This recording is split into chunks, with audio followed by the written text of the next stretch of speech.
What is your reading of China's penetration of our region? We hear all these alarming stories, but we seem to be holding our own. How do you read it? That's a very interesting question because I remember a decade ago or even more, when we spoke about the string of pearls, people didn't believe us. People thought that we were exaggerating the threat that came there.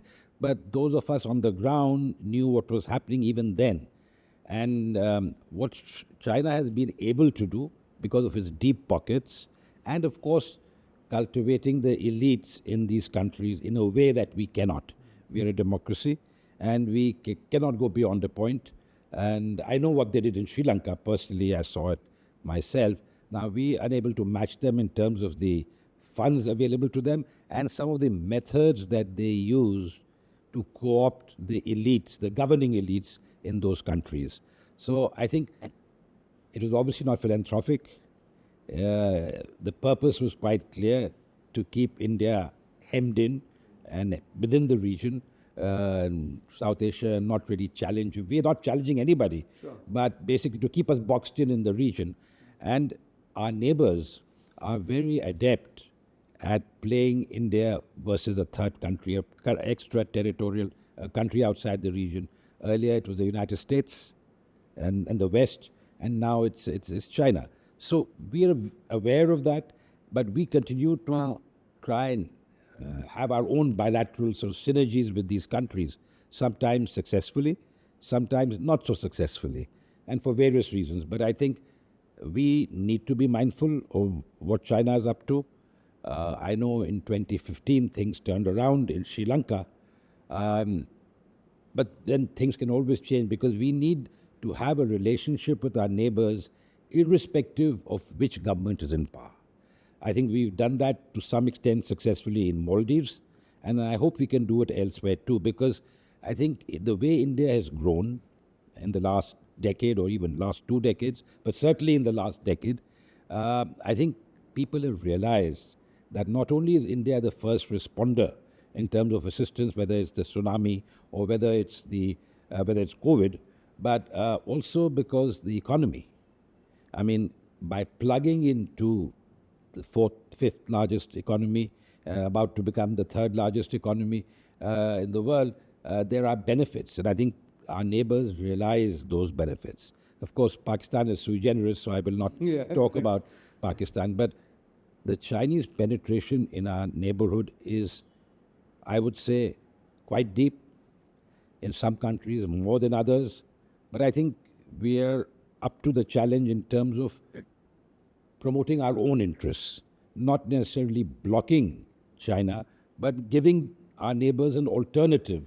But for instance, our development cooperation program, most of our projects are based on needs expressed by the local government, whether at the center or the provinces or at the local grassroots level. So all our projects, most of our projects at least, we don't dictate the projects that we want to do. Unlike China and some other countries who want to develop a particular project for their own ulterior motives. So people see that difference and see the benefits. We don't build a Lotus Star, for instance, but we do build 50,000 houses in Sri Lanka.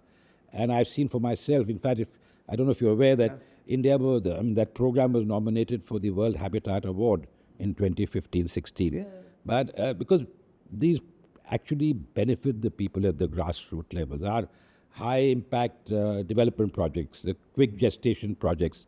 In Afghanistan, I saw they made a huge difference to the lives of widows, people, displaced families, etc. in Sri Lanka too. So I think our model is different. So if we are able to portray or put forward another alternative model of development to our neighbors, and they realize how we are not interested in enslaving them in debt. Because, what happened in Sri Lanka, the economic crisis was partly because of the huge debt that they had, just commercial domestic debt and external debt too. And China was the main country that they owed money to. So I think people have realized that there is an issue where there's the BRI. They're probably not able to articulate and openly But this time when I went to Sri Lanka, I realized that they're very wary of projects that are being offered by China and others. In our case, I was told that we converted $100 million of soft loans to grants in the last few months, which again, I mean, we're being extremely generous. So I think that is, the way to forward, in my opinion. And we really need to get the people invested in better ties with India. And for that, I think we need to do our homework, and I think our public outreach needs to be strengthened.